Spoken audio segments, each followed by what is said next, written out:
Bonjour à tous. Je vous propose de faire le point sur le décrochage scolaire et l'absentéisme, c'est-à-dire tout ce qui se dit, les dernières recherches et les a priori, de telle façon à pouvoir nous-mêmes nous faire une idée sur le problème. Ainsi, nous allons nous appuyer sur les dernières études de 2007 du UNESCO sur le décrochage scolaire, celle de l'UNAF de 2010.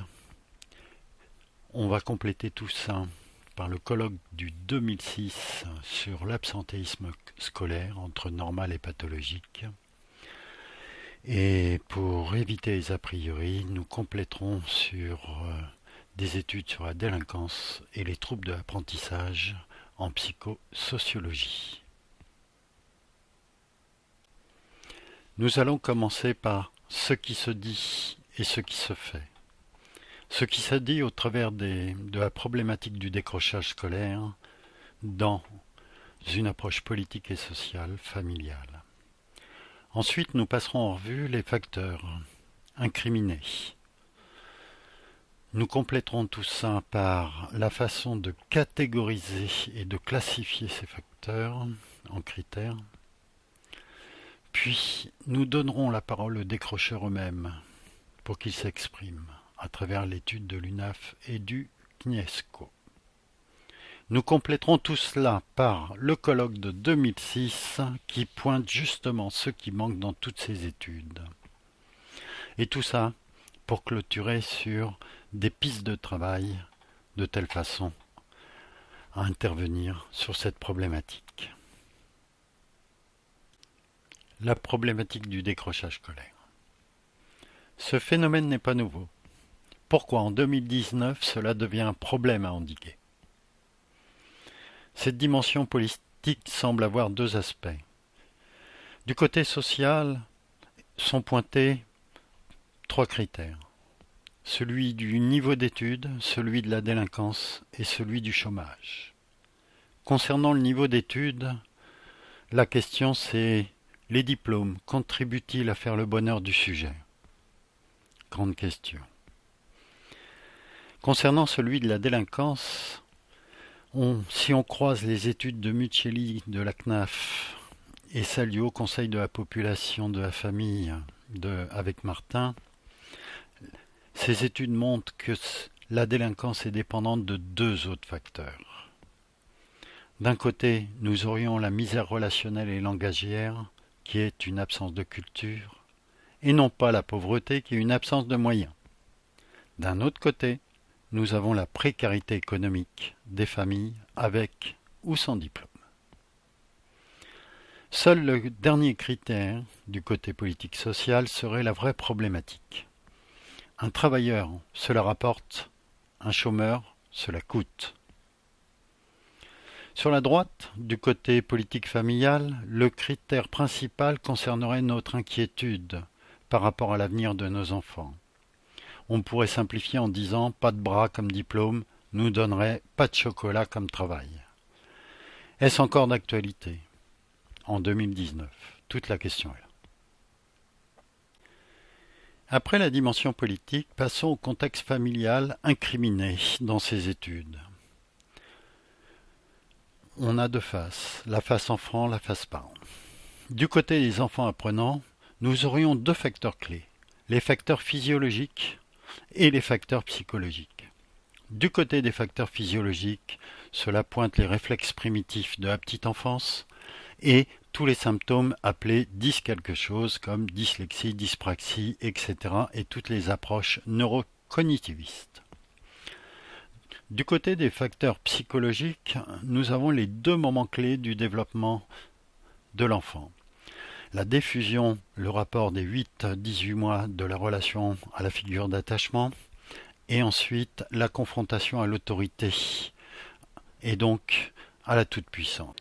Le facteur le plus visible et le plus remarqué dans les institutions scolaires, avec les enfants hyperactifs, TDAH, serait celui du refus des frustrations et des normes, du rapport aux contraintes et des interdits, c'est-à-dire dans les facteurs psychologiques, la partie basse de l'autorité et de la toute-puissance, du rapport à la norme. Mais remarquez bien l'encadré rouge. Celui-ci reviendra un peu plus loin. Du côté des parents, à droite, sont pointés la désorganisation de la structure familiale, les familles nombreuses, les facteurs socio-économiques et les facteurs ethno-culturels. Ces critères sont plus ou moins réfutés par les études sociologiques citées avant. Mais n'ayons pas de crainte et ne culpabilisons pas. Un peu plus loin, nous verrons que ce contexte de la cellule familiale et ses facteurs enfants et parents ne sont absolument pas les seuls en cause.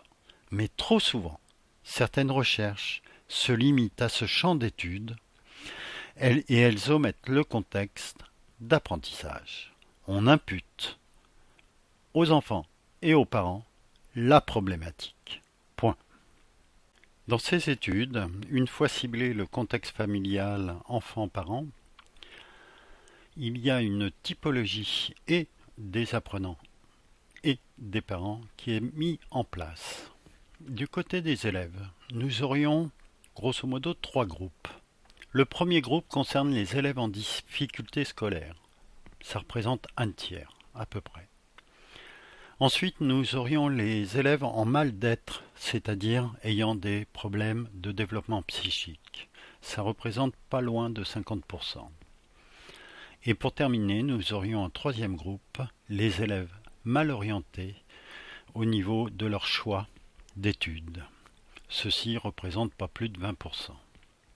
Remarquez que justement c'est le groupe numéro 2, c'est-à-dire les difficultés psychiques, qui prédominent. Sur la droite, du côté des parents, nous avons 3 modèles. Le modèle dit humaniste, c'est le modèle du parent empathique, où le dialogue existe entre les parents et les enfants. Nous aurions un deuxième modèle, le modèle symbiosynergique, où nous aurions des confusions de place entre les parents et les enfants, c'est-à-dire faire copain-copain. Et ensuite, nous aurions le dernier modèle, le modèle relationnel, de l'autoritarisme, du parent sachant mieux que l'enfant. Nous avons volontairement rajouté un quatrième modèle suite aux paroles de parents sur l'autonomisation de leurs enfants. Le modèle sans limite des parents libertaires. Dans celui-ci, ils confondent liberté avec limite et libertaire sans limite sociale. Alors l'enfant ado peut penser « Je peux faire ce que je veux, quand je veux, où je veux ». Si c'est le cas, les contraintes et les frustrations induites sont déniées. L'effort scolaire demandé concomitant est considéré comme une gêne à sa propre liberté, et la rencontre de l'école et de l'autre devient une entrave. Maintenant, lorsque la parole est donnée aux décrocheurs, qu'est-ce que réclament ces enfants dans l'étude de l'UNAF et du CNESCO? Ils réclament juste une chose: stop à l'éducation de masse. De la même façon que le formulait Dolto en 67, plus d'enseignement type par un maître type avec des leçons type pour des élèves type, de niveau homogène type. Ainsi, ces enfants seraient complètement perdus dans un contexte universitaire de l'anonymat avec ses cours magistraux. Mais qu'est-ce que demandent au juste ces enfants non apprenants, nommés les décrocheurs? Ce serait ainsi une remise en question de l'éducation de masse ou l'éducation type. La demande de ces enfants qui n'apprennent pas est une attente avant tout d'étayage. Et comme un très grand hasard, quand nous recoupons les études de Quéméda et de Misès sur les troubles de l'apprentissage scolaire en primaire et en secondaire, à 70% ces troubles pointent les périodes non pas des 3-7 ans, des interdits et du refus de la frustration, de la toute-puissance, mais pointent la période des 8-30 mois de la diffusion à la figure d'attachement. Par ce mal-être, 50% des enfants l'expriment par une demande d'étayage. La demande d'étayage est indispensable à l'enfance. Elle permet la création de l'identité du moi de l'enfant. Mais l'étayage est aussi nécessaire à tous les âges. Lorsque nous ne pouvons nous-mêmes avancer par nos propres moyens, nous en avons besoin. Ces apprenants, ceux-là même qui décident et qui désirent se raccrocher à leur projet singulier, semblent réclamer la même chose, de l'écoute, de l'attention et des échanges. Nous pourrions dire que s'ils refusent les frustrations et s'ils s'opposent à la loi et aux règles, ce n'est pas pour nous ennuyer, c'est qu'ils n'ont pas le bagage psychique pour grandir. Derrière leur frime de façade, ils sont fragiles à l'intérieur. Leur moi est carencé. Ils n'arrivent pas à grandir. Ainsi, ils recopient des modèles fantasmés pour se protéger, leur carapace. Comme le formule Serge Boimard, psychopédagogue, spécialiste de cette question, ils ont peur de penser par eux-mêmes. Maintenant, allons un peu plus loin. Qu'est-ce qui manque dans ces études ? Le colloque de 2006 sur l'absentéisme scolaire comme phénomène de transgression entre le normal et le pathologique nous permet justement de compléter tout cela. Ce qui a été dit et pointé du doigt, c'est que l'éducation commence à la maison. Ainsi, deux contextes. Le contexte familial, d'un côté, avec les parents, et de l'autre côté, les apprenants, avec leurs problématiques à eux. Il nous manque deux choses. Le contexte d'apprentissage et la façon de penser toute cette problématique. Commençons par le contexte d'apprentissage. Les auteurs intervenants du colloque dévoilent un troisième contexte, celui des institutions d'apprentissage, où deux facteurs interviennent. D'une part, la crise de l'école serait due à une maladie nosocomiale. Autrement dit, l'école elle-même va créer le contexte du décrochage. Le second point serait que les études ne font plus rêver. L'ascenseur social par les diplômes perdrait de son panache. La réalisation de soi ne dépendrait pas seulement des diplômes obtenus. Ainsi, ce qui est pointé dans le contexte d'apprentissage par les décrocheurs eux-mêmes, c'est que, premier point, l'éducation de masse serait obsolète. Deuxième point, le rêve de l'ascenseur social n'est plus un fantasme collectif. Troisième point, l'infantilisation des apprenants et des parents. Quatrième point, la qualité des relations entre les acteurs dans le contexte d'apprentissage. Cinquième point, l'anonymat des élèves. Sixième point, les évaluations disqualifiantes. Et dernier point, l'école gendarme qui contrôle bien plus que d'accompagner. Ainsi, le point de vue de ces élèves dits décrocheurs vont se compléter justement par des professeurs de lycée et d'établissements scolaires lors de ce colloque. Le contexte d'apprentissage provoquerait lui-même un dégoût. En ce sens, il parle d'une maladie nosocomiale. Ainsi, nous avons plus deux éléments incriminés comme dans les études, c'est-à-dire les enfants apprenants d'un côté et les parents avec le contexte familial de l'autre, mais nous aurions aussi l'institution elle-même. Maintenant, je vous propose une autre façon de regarder cette problématique. Nous pouvons aussi constater que ces enfants décrocheurs, réclamant de l'écoute, de l'attention, du dialogue, qui est le concept même de l'étayage, ces enfants sont-ils justement équipés psychiquement pour affronter le contexte d'apprentissage ? Donc, je vous propose là d'observer ces deux points, le quoi savoir et le comment savoir. Du côté du quoi savoir, depuis notre entrée à l'école, vers 6-7 ans, nous apprenons surtout à répéter. Ainsi, être un bon élève, c'est à cette époque avoir cette capacité de la pensée perroquet, du psittacisme. La mémoire est un enjeu très important. Du côté du comment savoir, bien plus tard, à la préadolescence et à l'adolescence, nous demandons aux enfants de penser autrement, de quitter la répétition pour penser par eux-mêmes, en confrontant des points de vue différents, en les soupesant, en triant le pour et le contre. Et c'est là où un clivage de la pensée risque de se mettre en place.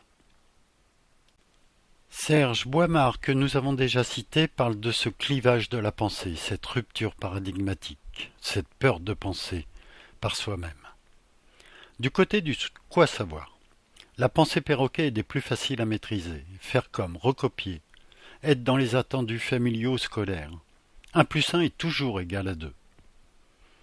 Par contre, du côté comment savoir, se confronter à des modes de pensée différents, comme 1 plus 1 fait 1 quand j'achète et 3 quand je revends, demande de comprendre ce qui sous-tend cette idée où 1 plus 1 n'est plus égal à 2. Il nous faut être équipés psychiquement pour cela. Si personne n'a entraîné l'enfant à cela dès le plus jeune âge, si personne n'a donné le mode d'emploi, l'enfant ne sait que répéter.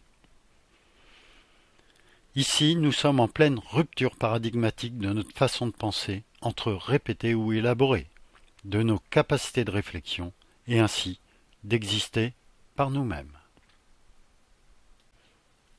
En haut, dans le quoi savoir, nous sommes dans une formation type répétitrice. La pensée du type rhétorique est sa base. Repérer les critères de valeur et s'y conformer est le top de la réussite. En bas, nous serions dans une formation créatrice. La pensée de type dialectique est sa base. Confronter les critères de valeur et les questionner est dans ce cas-là le type top du succès. À constater que notre culture survalorise la pensée répétitrice du haut. L'enfant le comprend très vite. Il suit le modèle que nous lui donnons. Si tu fais ceci, tu auras cela. Penser autrement, cela s'apprend aussi. Ce n'est pas inné, rien n'est inné. Pour confirmer tout cela, une thèse très récente de 2016 en sciences de l'éducation a démontré que si l'enfant apprend à s'autoréguler de lui-même, et s'il apprend à faire des choix et à les assumer, et ainsi, s'il valorise la pensée dynamique, dialectique pleinement, alors les résultats d'apprentissage augmentent, tout en donnant de la saveur au savoir.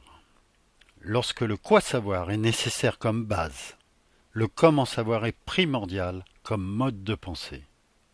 Plus tôt cela est fait, et mieux c'est. Ainsi, nous contrecarrons ce que Serge Boimard appelle la peur de penser par soi-même, de la rupture paradigmatique de notre façon de penser. Je vous propose 2 exemples. Le premier, je vais vous raconter l'histoire d'une enfant de 6-7 ans, donc en CP, à qui j'ai demandé de me raconter son premier souvenir de responsabilité lorsqu'elle avait 24 ans. Elle me dit: mon premier vrai souvenir de responsabilité, je devais avoir 6-7 ans, peut-être moins, et je voulais prendre un gâteau ou un truc du genre, vers 18 heures. J'ai demandé à maman, sûrement pour la énième fois, si je pouvais en prendre un. Et elle m'a dit: que répondez-vous de votre côté? Si vous étiez la maman, qu'auriez-vous répondu à Sophie? Sa maman lui répond: écoute Sophie, maintenant tu es assez grande pour savoir si tu peux ou pas prendre un gâteau. Si tu penses que c'est raisonnable, fais-le, mais sache que dans 1 heure nous allons manger. Réflexion de Sophie. Ça m'a vraiment marqué. Je me souviens de m'être sérieusement demandé à chaque fois si j'avais une bonne raison de le faire, si c'était le bon moment et parfois d'avoir conclu que non, c'était que de la gourmandise, ou le repas était bientôt, et de ne pas l'avoir fait malgré l'envie. Fin de l'histoire de Sophie. Seule la dernière réponse amène l'enfant à réfléchir par lui-même, à peser le pour et le contre et ainsi à valoriser la pensée dynamique ou l'art de s'auto-questionner. Toutes les autres réponses sont de l'ordre d'une pensée répétitrice ou l'art de persuader, que bien sûr le sujet apprend comme un perroquet depuis l'enfance. Il suit notre exemple comme un petit singe, c'est notre miroir en quelque sorte.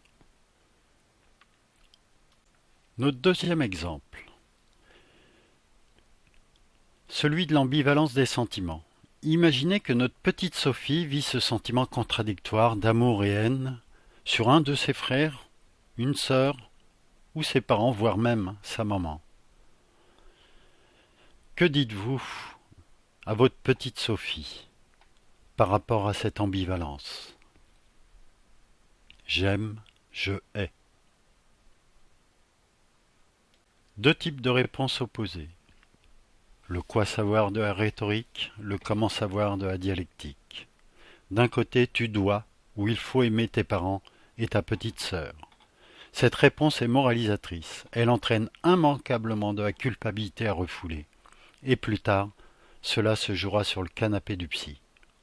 Sur la droite, écoute Sophie, c'est courant d'aimer ou de haïr quelqu'un. Si je t'oblige à manger des légumes, là tu me hais, alors que tu m'aimes lorsque nous jouons ensemble. Cette réponse est élaboratrice. Nous déculpabilisons et nous amenons l'enfant à vivre pleinement ses émotions contradictoires nommées ambivalence des sentiments. Il ne peut que se sentir responsable de celles-ci sans pour autant les refouler. Il assume et ainsi les transformera. Apprendre dès l'enfance à penser par soi-même, c'est lui donner les moyens d'apprendre, de prendre confiance en lui, en se responsabilisant, c'est pour promouvoir ses capacités critiques. Et tout cela lui permet d'instaurer son image singulière de lui-même. Il n'a plus peur de penser par lui-même et de se confronter à l'autre ou à l'altérité. Maintenant, si nous opposons instruction et éducation, en haut, nous avons les tenants de l'instruction du magister où instruire c'est transmettre par une posture de pilotage ou de guidage. Le quoi savoir domine. En bas, nous aurions les tenants de l'éducation et de la psychopédagogie où éduquer c'est expérimenter par une posture de l'accompagnement.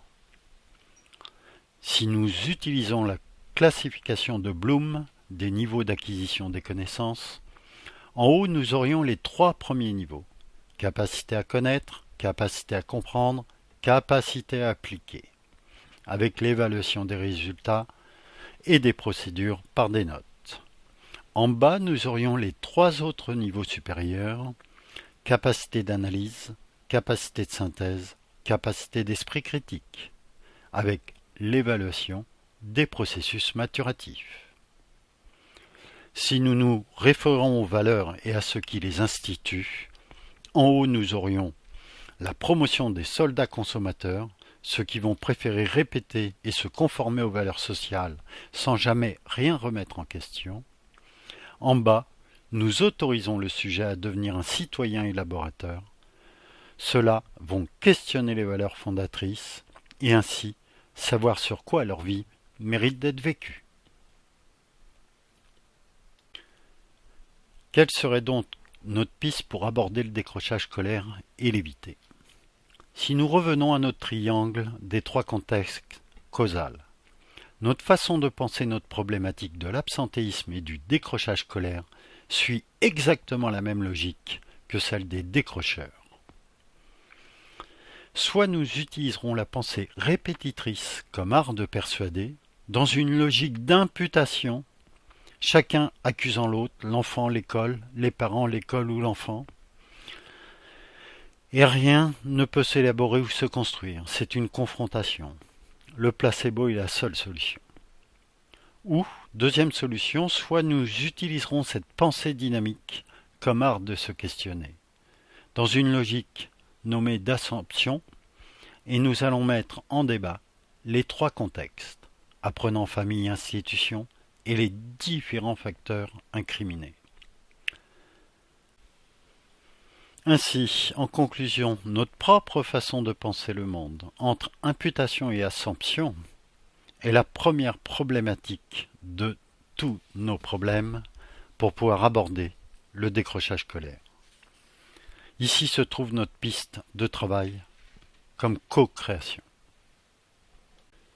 Et juste pour terminer cette présentation, je cite ce philosophe qui nous dit que nous sommes ce que nous pensons et comment nous pensons. Notre langage fait monde. Comment allons-nous penser et parler de notre monde ?